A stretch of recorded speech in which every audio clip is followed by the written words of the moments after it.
그 이재명 대표와는 좀 별개로 민주당 내에서 조국혁신당이 원내 교섭단체도 아니고 또 아까 말씀하신 대로 뭐 민주당이 조국혁신당의 도움을 받아야 겨우 법안 처리를 할 수 있는 그쪽이 캐스팅 보트를 진 그런 상황도 아니기 때문에 조금씩 거리두기를 하려는 움직임이 있다. 이런 얘기들이 나옵니다. 여의도 안팎에서. 민주당의 앞으로의 전략은 조국혁신당과 어떻게 가져가고 조국 혁신당은 뭐 패스트트랙을 할 때는 뭐 도움이 되지만 아까도 말했지만 뭐 지금 단독 처리하는데 큰 문제가 큰 문제도 없고 그다음에 당내에 있는 비주류들을 다 저렇게 제거한 마당에 바깥에 있는 원심력 있는 조국 혁신당의 조국 대표를 키워줘야 될 이유도 지금 없지 않습니까? 그러니까 그런 문제고 저는 원심력이 작동할 수 있는 거를 이재명 대표가 달가워하지 않을 수 있기 때문에 저는 뭐 이렇게 조국혁신당하고 당장 구애를 할 정도로 그런 정도는 뭐 이렇게 없을 거라고. 알겠습니다. 자, 이번에는 국회의장 얘기를 좀 해보겠습니다. 국회의장을 누가 해야 될 것인가? 지금 추미애 전 장관이 본인은 이제 국회의장을 굉장히 좀 하고 싶어 합니다. 국회의장을 누구로 할지는 이재명 대표 손에 달렸는데 이재명 대표 입장으로서는 추미애 국회의장, 이재명 대표 연임 이게 앞으로 향후 전국을 끌고 나가는 데 있어서 최상의 시나리오인가 아니면은 의외로 최악의 카드인가 조합인가 이 추미애 의장 카드는 어떻게 보세요? 이재명 대표 입장에서 봤을 때는. 지금 이제 국회의장과 법사위원장 이제 보통 이거 나눠서 이제 야당이 법사위원장을 했던 거 아닙니까? 근데 이번에 지금 자꾸만 얘기가 나오는 게 법사위원장도 다시 이제 둘 다 하고 싶다는 거. 하고 싶다 이제 이런 거고. 그거는 또 이제 그 자체로 뭐 그 법안 통과라든가 이런 거에도 의미가 있지만 이거 뭐 아까도 말했지만 대통령 임기 조기 단축과 관련됐을 때는 그 국회의장과 법사위원장이 굉장히 중요한 자리에 있는 거 아닙니까? 예. 이제 그런 문제가 있고요. 그러나 이제 그게 현실적으로는 그게 쉬운 얘기는 아니기 때문에 저는 뭐 국회에 대해서 지금 물론 정성호 의원까지도 국회의장이 기계적 중립을 지키는 문제에 대해서 뭐 비판적인 얘기들을 좀 했는데 그건 지금 선거 기간 중이니까 뭐 그럴 수 있다고는 보지만 저는 놀랐습니다. 박병석 의장과 김진표 의장이 국회의장으로서 중립을 지켰다는 것을 가지고 비판을 하잖아요. 당파적인 걸 갖고 국회의장이 비판받아야지 중립을 지켰다는 걸 가지고 비판받는 것이 지금 대한민국 정치의 지금 현실인데 저는 그런 면에서 보면 이재명 대표가 고민할 겁니다. 지금 조정식 의원도 명심은 나한테 있다 이렇게 얘기를 하고 있고 추미애 장관은 뭐 아주 선명한 선명성을 내세우고 있고 선수는 떨어지지만 정성호 의원이 아마도 그 여당으로부터도 조금 그래도 호응을 좀 받을 겁니다. 또 합리적이고 온화하고 그래서 국회의장 되면 탈당해서 무소속으로 중립적으로 좀 할 사람을 고르라 그러면 그래도 그 중에는 정성호 의원이 여당에서 좀 선호하지 않을까. 선수는 좀 떨어집니다만. 그러면 뭐 그 판단은 잘 모르겠습니다. 그건 이제 이재명 대표의 이제 판단일 텐데. 추미애보다는 조정식이나 정성호 의원이 이재명 대표로서는 차기 대권 가도에 이제 가실지 안 가실지는 모르겠습니다만은 훨씬 더 낫다 이런 의견도 좀 있어요. 그러니까 추미애 장관은 너무 강경하니까 당 대표도 지내셨고 그분은 상당히 이제 국회의장이 되면 센 발언을 많이 하실 거예요. 조용하게 조정하는 게 아니라 그 대한민국 그 서열 2위지 않습니까? 그렇죠. 그러니까 이재명 대표보다 훨씬 높아요. 그럼 대통령은 야당 대표는 8인가 그렇고 지금 그 국회의장은 2위인데 이 관계에서 불필요한 이슈가 만들어지고 충돌이 만들어질 수가 있어요. 그러니까 그걸 이제 이재명 대표가 원하는 건 아니잖아요. 모든 걸 지금 본인 스포트라이트를 받아야 되고 본인이 주도해야 되는데 통제할 수 없는 아까 조국혁신당도 제가 통제할 수 없는 변수를 바깥에 둔 건데 이 국회의장도 또 지금 당장이야 지금 뭐 총선 끝난 직후니까 저러지만 그분이 허니문 기간이지만. 국회의장이 되는 순간 통제권 바깥으로 나가는 거죠. 독자적인 제도, 국회의장이라는 제도를 가지고 움직이는 건데 그렇게 되면 리스크가 좀 있다 이렇게 생각할 수도 있겠죠. 그 선택은 저는 잘 모르겠습니다만 글쎄요. 그래도 조정식 의장이나 정성호 의장이면 자기랑 좀 이렇게 조율도 되고 얘기가 될 텐데 추미애 의장이라면 그건 독자의 행보를 할 수가 있다 이렇게 판단하지 않겠습니까? 알겠습니다. 참 이 정치라는 게 묘한 것 같습니다. 사실 지금의 윤석열 대통령을 만든 사람은 뭐 추미애와 조국 전 장관 아닙니까? 근데 거꾸로 또 이번 총선에서 추미애와 조국 전 장관을 또 스포트라이트 받게 만든 인물은 또 윤석열 대통령이고. 이제 보통의 경우 이제 뭐 조국 장관과 추미애 장관이 1, 2등 공신을 다툰다 이렇게 이제 보는 분들이 있는데 이재명 대표는 그거 아니라고 이번에 선언한 거 아닙니까? 윤석열 대통령을 만든 1등 공신은 검찰총장 임명한 문재인 대통령이고 2등 공신은 그때 검찰총장이 법무장관 후보자에 대한 지명자에 대한 압색을 계속 하는데 이 상태에서는 조국을 임명하면 안 된다고 얘기했던 이를테면은 뭐 임종석 전 실장 이런 분들이 공신 아니냐. 그러니까 그 사람들은 공천 배제하고 추미애 뭐 조국 뭐 이런 분들은 다 선배를 탔다. 윤석열 대통령 만든 사람들은 당신들이 책임 있지 않다. 그 얘기인즉슨 윤 대통령을 만든 사람은 후보로 나가서 진 이재명 책임도 있고 조국 책임도 있고 추미애 책임도 있다. 문재인 대통령은 임기 마지막까지 지지율이 아주 높게 나왔고 후보 탓이다. 이거에 대해서 이재명 대표가 수용을 안 한 거죠. 그러니까 그런 점에서 조금 전에 말한 대로 윤석열 대통령을 만든 처음에 이제 이명박 공관위원장이 그렇게 얘기를 했을 때는 이거 뭐 추미애 이런 분들도 쉽진 않겠구나 했는데 그런 게 아니고 딱 찍어서 임종석은 안 된다 이렇게 된 거니까. 예. 야권 내에서도 치열한 그런 이제 어떤 해석의 싸움이 좀 있는 것 같습니다. 여권은 어떻게 됩니까? 여권은 지금 당대표를 누가 할 것인가, 뭐, 나경원 의원 얘기도 좀 나오고 있고, 또 원내대표에는 친윤인 이철규 의원 얘기도 좀 나오고 있습니다. 소위 말해서 이렇게 나이 이 결합으로, 이렇게 가는 것이 국민의힘 당을 구하는 길인가? 근데 그건 제정신입니까? 누가 문제예요? 이철규 의원이 문제예요? 나경원 대표는 괜찮고? 아니 뭐 이철규 의원은 저는 확인되지 않은 것 갖고 말씀드릴 생각은 없고 확인된 것만 갖고 말씀드리면 그분이 당 사무총장으로 선거 준비를 쭉 하고 인재영입도 하다가 결국 그 결과가 17.15%의 강서구청장 대패 아닙니까? 일각에서는 김태우 공천에도 그런 분들이 또 주장했다고도 하고 그래서 다 그만뒀지 않습니까? 당직자들이. 그래서 이뇨한 혁신위도 만들어요. 근데 오늘 갑자기 이철규 사무총장의 가장 큰 책임 있는 분인데 인재 영입위원장으로 올라갔어요. 이번 총선에서. 예. 승진을 했어요. 승진을. 총선에 더 중요한 인재. 나중에 한동훈 위원장하고 공동위원장을 했잖아요. 공관위원이기도 하고. 그 결과 아주 선거를 대패를 했어요. 지금 총선. 근데 어떻게 원내대표를 나갑니까? 벌을 줘야 될 사람한테 어떻게 상을 줍니까? 지금 언론에 나이연대란 말이 나오는데 연대라면 나이 담합이죠. 담합. 연대라는 표현과 담합의 차이는 담합은 공정 자체를 못하게 하는 그러니까 경쟁 자체를 막아버리는 겁니다. 그러니까 불공정한 경쟁이 담합 아닙니까?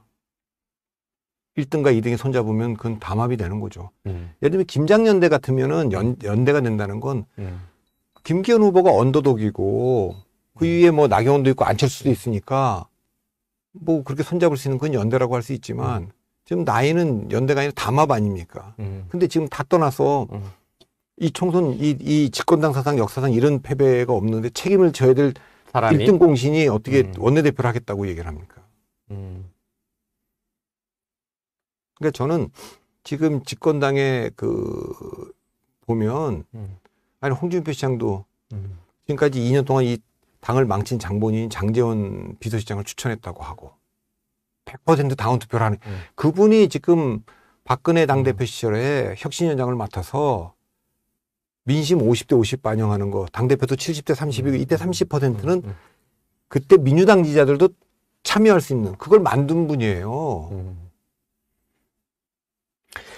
맞는 말씀이십니다. 맞는 말씀인데 그 용산의 입장이나 아니면 친윤계 입장에서는 아직도 이 정부가 이 권력이 3년은 남아 있는데 당에서 어떤 그렇게 자신들을 좀 대변해 줄 수 있는 사람이 뭐 당대표든 원내대표든 그 어느 자리에도 없을 경우에 아니 그걸로 망했잖아요. 그걸로 망했잖아요. 그걸로 지금 계속 망했는데 그걸 그 길을 또 간다고요? 아니 그러니까 대통령 되고 나서 당대표를 내쫓잖아요. 이준석 대표를 내쫓았잖아요. 근데 이제 그러니까 친윤계나 그래도 용산 전당대회 때 그렇게 해갖고 그렇게 쭉 오다가 강서구청장 선거 대패했잖아요. 그리고 총선 또 대패했잖아요. 근데 어떻게 똑같은 길을 또 갑니까? 권력이라는 게 그렇지 않습니까? 아니, 그러니까 그 편을 놓고 싶어 하지 않는. 그러니까 그 얘기는 가능하지도 않고 그렇게 해서도 안 된다. 아니 그게 저는 이런 표현을 쓰면 그 제정신들입니까? 그렇게 해서는 절대 안 된다. 그 아까 박수영 같은 분이 뭐 나는 이번에 5.4%밖에 안 졌다고 하는 얘기나 권영진 의원이 윤상현 의원이 그 영남 의원들 비판했더니 영남 국민 비판으로 슬쩍 돌려놔 꼬아놨어요. 그리고 수도권 당선자 대회에서 그 배현진 의원이 축하하는 자료 축구를 할 때 5대1쯤 챔피언스 리그에서 졌는데 내가 골 넣었다고 좋아하는 사람이 있습니까? 축구에서도 지고 있을 때 세레모니 하면 안 되는 거예요. 그 무슨 그러니까 지금 이 상황을 냉정하게도 얘기해야지. 아니, 대통령이 그러면 2년 동안 잘했는데 정상적으로 이렇게 하면 총선도 이기고 다 한다. 그렇게 해왔는데 당에서 뭐 문제가 있어서 그랬다면 모르지만 안에 내부 총질하는 당대표는 내쫓고 당정 일체가 되고 윤심이 당심이 당심 민심되면 총선 이긴다고 안 됐잖아요. 대참패를 했으면은 잘못됐다고 인정을 해야지 그걸 또 한다고 얘기를 하는 게 저는 무슨 얘기인지를 모르겠습니다. 그러니까 그래서 저는 전당대를 하려면 지금 비대위가 이제 룰을 저는 민심을 최소한 50% 이상은 반영해야 된다고 봅니다. 최소. 아니 어떻게 비서실장이 100% 당원, 100% 당원이라는 게 우리나라 당원들이 무슨 뭐 유럽의 그런 당원들이 아니에요. 국민 속이고 있는 거지. 가짜 당원들이지. 1,000원만 내면 되는 당원들을 다 동원해갖고 하는 당원들이 무슨 당원들입니까? 자 그런 식으로 그 국민들 속여놓고 그런 사람들이 지금 대통령 실장에 앉아 있고 그렇게 해놓은 상태에서 지금 또 저는 민심을 반영하는 식으로 하고 집단 지도 체제로 갔으면 좋겠어요. 그러니까 집단 지도 체제가 아니면 누가 당대표가 돼도 대통령이 생각이 안 바뀌는데 대통령의 그 압력 그걸 버텨낼 수 있겠어요? 누가 당대표가 돼도. 그러니까 저는 한동훈 위원장 같은 사람도 못 버텼는데 그러니까 1등부터 5등까지가 다 그 중진들이 최고위원회에 앉아있는 집단 지도 체제가 돼야만 그래야지 당대표도 함부로 당을 일방적으로 못 끌고 가고 대통령도 이 당을 함부로 못 하겠죠. 알겠습니다. 한동훈 위원장은 어떻게 됩니까? 이게 지금 다시 뭐 등판할 가능성은 없어 보이는데 당분간은. 그럼 뭐 알 수 없어요. 그러니까 가능성을 있다고 보세요, 조금이라도. 아니 정치 다시 한다는 거 아닙니까? 정치는 하는데 예, 정치하겠다는 거니까 뭐 언젠가 돌아올 텐데 이번은 아니. 그것도 잘 모르겠어요. 저는. 예, 저는 뭐 상식적으로는 이번 패배에 뭐 책임이 있고 물론 그 책임은 윤 대통령의 책임이 저는 9대1 정도로 9고 한동훈이 1이든지 적어도 8대2 정도라고 저는 보지 이게 무슨 뭐 5대5나 6대4나 이렇게 보이지는 않아요. 아무리 낮춰 잡아도 7대3이지. 그러니까 한동훈 위원장이 역시 뭐 전략도 미숙하고 뭐 인물도 공천도 잘못했고 메시지도 좀 그렇고 그건 다 저도 비판해왔던 점이고 그렇기는 해도 이 선거는 애초에 대통령과 대통령실의 책임이죠. 저는 그래도 그걸 상징적으로 보여주려고 10대 0은 아니지만 9대 1이다. 적어도 8대 2다. 이걸 뭐 물타기 해갖고 한동훈도 책임 있지 않냐. 이건 저는 뭐 동의할 수가 없는 거고 그런 면에서 한동훈 위원장도 책임이 있기 때문에 돌아오기는 패장이니까 108석밖에 못했는데 그 사람이 전당대회 나와서 다시 대표하겠다. 한다. 이건 말이 안 될 텐데 유일하게 나올 수 있는 거는 이 당이 다시 친윤당으로 돌아가고 뭐 이철규가 원내대표 한다. 그분하고 뭐 내내 충돌했던 거 아닙니까? 선거 기간 내내 공천 과정에서도 그렇고. 그렇다면 지금 돌아온다면 원에 떨어진 낙선자들 입장에서는 이거는 동의할 수 없다라고 할 때 그래도 한동훈 위원장이 꺼낼 수 있는 카드잖아요. 그런 면에서 보면 나경원 의원이 저는 전략적으로 지금 잘못된 행보를 했다. 뭐 사실인지 아닌지 모르지만 정말 이철규하고 손잡고 대통령의 지원을 받아서 하려. 그거는 지금 총선에 낙선한 사람들 입장에서 보면 그 동의가 되겠습니까? 뭐 나경원 의원도 이철규 의원을 원내대표로 해서 파트너로 가는 거에 대해서는 좀 부정적이니까요. 알겠습니다.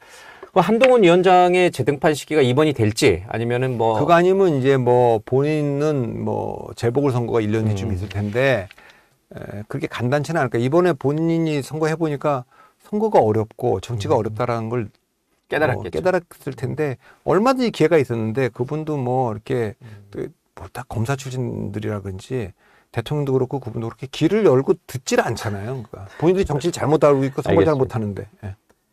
한동훈 위원장은 그러면 대통령과의 관계는 앞으로 어떻게 가져가야 됩니까? 이제 한번 만나자는 얘기가 있었는데 몸이 아파서 뭐 이제 정중히 사양했다는 그럼 뭐 얘기도 언젠가 있었어요. 만나겠지만 뭐 한동훈 위원장이 저렇게 뭐 힘들고 그 대통령은 뭘 잘못하면 지금 보면 인정을 안 하는 분 같아요. 평생 본인이 뭘 잘못해도 인정을 안 하는 거고 인정을 안 하는 것도 문제지만 이걸 남한테 뒤집어 씌우는 거예요. 대통령 선거는 크게 이길 수 있었는데 내가 좀 부족해서 이거 선거를 어렵게 했다 이게 아니고 이준석 대표 때문에 이거 조금밖에 못 이겼다. 안철수랑 후보 단일화 안 했어야 더 이기는 건데 그거 괜히 했다. 한동훈이를 맡겼더니 한동훈 때문에 졌다. 공천 잘못해서. 그게 말이 됩니까? 모든 거에 제가 보기엔 대통령 책임이에요. 그러니까 그럼 내가 전적으로 내 책임이고 전적으로 제가 부족했다. 이렇게 나와야 될 분이 뒤집어 씌우는데 그 뒤집어 씌우는 분이 정치적으로 뭐 정적한테 뒤집어 씌우는 것도 아니고. 눈에 넣어도 아프지 않을 후배에게 뒤집어 아니 씌운다? 저는 선거 2번 이긴 당대표한테 뒤집어 씌우더니 후보 단일화했던 사람을 국정 운영의 적이라 그러지 않나. 아니 뭐 또 뭐 반윤의 우두머리라고 나경원을 몰아세우지 않나. 한동훈마저 그렇게 할 정도니까 저는 제가 봤을 때 한동훈 위원장하고 두 분이 뭐 회복하기는 좀 어려운 거 아닌가. 그래도 한동훈 위원장이 차기 대권으로 가려면 현재 권력인 대통령과의 관계 설정을 어떤 식으로든 해야 돼요. 뭐 나쁜 한동훈하고 쪽이든 좋은 쪽이든. 아니 그러니까 윤 대통령이 인기가 없는데 윤 대통령하고 멀어질수록 유리하겠죠. 그러면 한동훈 위원장 입장에서는 왜 집권당의 대표와 총리가 대통령이 못 됐습니까? 대통령하고 가까워질수록 대통령 자리로부터 멀어지는 건데 한국 정치에서 다 대척점에 있었던 사람들이 다 된 거 아닙니까? 그럼 한동훈 위원장은 요번에도 멀어질수록 유리하다. 멀어질수록 유리한데 왜 대통령하고 대통령 도움이 뭐 대통령이 흔히들 하는 뭐 대통령이 뭐 못되게 할 수 있고 대통령 그 다 틀린 얘기 엉터리 같은 얘기예요. 그래도 대통령이 현재 권력을 갖고 있는 자리이기 때문에 멀어지는 전략을 한동훈 위원장이 채택했을 경우에 한동훈 위원장이 그 대통령 권력과 맞설 수 있는 나름의 이제 체력이 있어야 되는데 주변 세력이 있어야 되는데 과연 그럼 한동훈 위원장은 그렇게 그건 없어 보여요. 그 역량은 없어 보이고 그러니까 대통령과 멀어지려고 한다라기보다는 가까워지려고 노력하지는 않는다는 뜻이죠. 제가 얘기해. 그러니까 뭐 한동훈 위원장은 그렇게 우리가 이 자리에서 다시 뭐 분석하고 할 정도의 정치적 위상이 있냐 그렇게 있어 보이지는 않는다는 지금은 거예요. 주변 사람들도 그렇고 당분간은 그런 한동훈 위원장이 등판했을 때는 대통령과 관계 특수관계니까 그 할 말도 좀 하면서 대통령도 설득해 가면서 이렇게 할 줄 알았는데 그게 안 됐잖아요. 보수층에서는 한동훈 위원장을 지금 어떻게 바라보고 있나요? 일부 이제 중앙일보 같은 그러니까 언론에서는 보수층이 자꾸 묻는데 보수층이 바라보는 게 뭐가 중요한 거예요. 저는 그게 중요하지 않은데 그 국민이 보수를 어떻게 바라고 그 보수층을 바라보는 게 중요하지 그분들이 국민을 바라고 세상을 바라보는 게 뭐가 중요하냐는 거예요. 저는 그 질문을 자꾸만 드리고 싶은데 중요하지 않은 질문을 자꾸만 반복적으로 하시니까. 예. 그래도 자신들의 정치적 기반이 있어야 뭔가 더 뻗어나갈 확장이 될 수 있잖아요. 아예 다 버리고 보수층을 다 버리고 국민만 본다. 아니 그러지 이런 않죠. 개념으로. 그러니까 보수층이라고 해도 선거에 승리할 수 있는 사람을 선택을 하겠죠.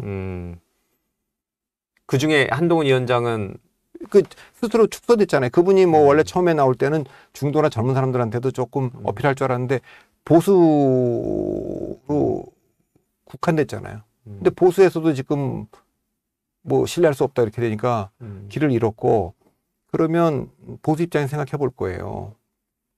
지금 홍준표든 원희룡이든 뭐 나경원이든 다 그런데 그분들을 이길 수 있겠어요, 선거에서? 아니, 보수의 정체성을 나는 보수적인 사람입니다. 나는 여러분들이 하는 말을 잘 귀담아 듣고 있고 그렇습니다. 선거 이길 수 있냐고요. 그건 윤 대통령이 가장 충실했던 사람인데. 그러니까 국민들은 이렇게 선택할 거예요.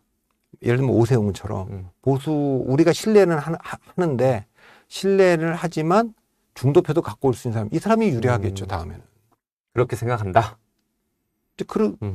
그러니까 옛날에 이 지금 룰이 50대 50으로 바뀌고 나서요. 첫 번째 적용된 게 그 2006년 지방선거 때입니다. 그때요. 보수는 원래 서울시장 후보 맹영규 후보가 박근혜 대통령하고도 가깝고 보수 입장에서 보면 가장 믿음직스러운 사람이에요.